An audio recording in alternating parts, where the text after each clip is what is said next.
इस एग्ज़ाम्पल में हमें ये बताया गया है कि 52 कार्ड्स हैं और उन 52 कार्ड में से एक कार्ड को सिलेक्ट किया गया है और ये भी बताया गया है कि हर कार्ड को जो प्रोबेबिलिटी दी गई है वो 1/52 है। मतलब कि 52 कार्ड में से जब हम एक कार्ड सेलेक्ट करेंगे तो हम जस्ट एक कार्ड को सिलेक्ट कर रहे हैं, कितने में से 52 में से 52 में से सेलेक्ट कर रहे हैं। तो इसलिए प्रोबेबिलिटी जो है ना वो एक सिंगल कार्ड को क्या दी गई है 1/52 दी गई है। तो 4 रिप्रेजेंट करता है कि एस आया है और 3 रिप्रेजेंट कर रहा है कि किंग के लिए है और जो 2 है वो क्वीन के लिए है और 1 जो है वो जैक को शो कर रहा है और बाकी अगर कोई भी कार्ड आता है तो उसके लिए हम जो वेरिएबल यहाँ पे यूज़ करते हैं वो क्या है 0 है। प्लेइंग कार्ड के बारे में तफ़सील से बात करेंगे क्योंकि स्टैटिस्टिकल प्रोबेबिलिटी में जो बहुत ज़्यादा क्वेश्चंस आते हैं वो प्लेइंग डेक के बारे में होते हैं कि हम 52 कार्ड में से एक कार्ड सेलेक्ट कर रहे हैं और उसकी प्रोबेबिलिटी कितनी है। तो जब तक हमें इन कार्ड के बारे में डिटेल्ड इन्फॉर्मेशन और कंसेप्ट नहीं होगा तो हम उन क्वेश्चन को सॉल्व करने में परेशानी का सामना करेंगे। तो इसलिए सबसे पहले मैं आपको बताऊँ कि इन टोटल कार्ड्स की जो तादाद है वो 52 है और इनमें से 13 जो हैं वो क्लब के हैं, 13 स्पेड्स के हैं, 13 हर्ट्स के हैं और 13 डायमंड के हैं, टोटल 52 हैं। और इनमें ये जो है, ये स्पैड है, ये सिंबल स्पैड का सिंबल है, ठीक है? और ये हार्ट का सिंबल है, ये क्लब का सिंबल है और ये डायमंड का सिंबल है। ठीक है? तो इस तरीके से यानी कि एस के 4 कार्ड हैं, इनमें एक स्पैड का है, एक हार्ट का है, एक क्लब का है, एक डायमंड का है। इसी तरीके से 2 के भी 4 हैं, 3 के भी 4 हैं, 10 के भी 4 हैं, जैक के भी 4 हैं, क्वीन के भी 4 हैं और किंग के भी 4 हैं, ठीक है? तो जहाँ पे जैक ये जे को शो कर रहा है, क्वीन क्यू को शो कर रही है और किंग के को शो कर रहा है।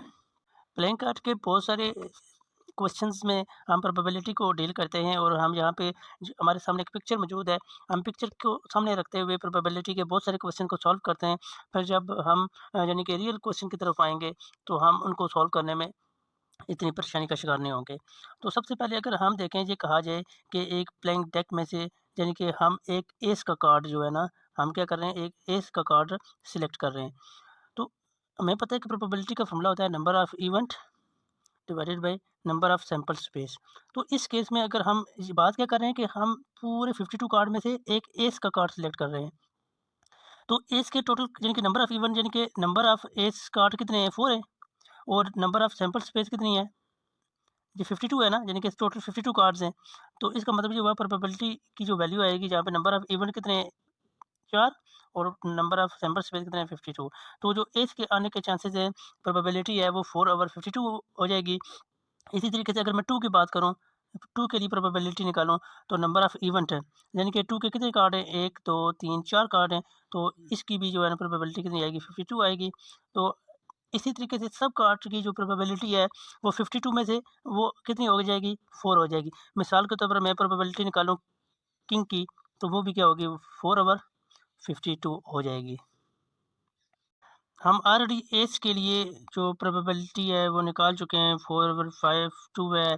सेम यानी कि किंग किंग के लिए जो प्रोबेबिलिटी की वैल्यू है वो भी 4/52 है। क्वीन के लिए भी 4/52 है। जैक के लिए भी 4/52 है। तो एज के लिए 4/52 है, किंग के लिए 4/52 है, क्वीन के लिए भी 4/52 है, जैक के लिए भी क्या है, 4/52 है। ये इन 4 की तो हम ले चुके हैं प्रोबेबिलिटी।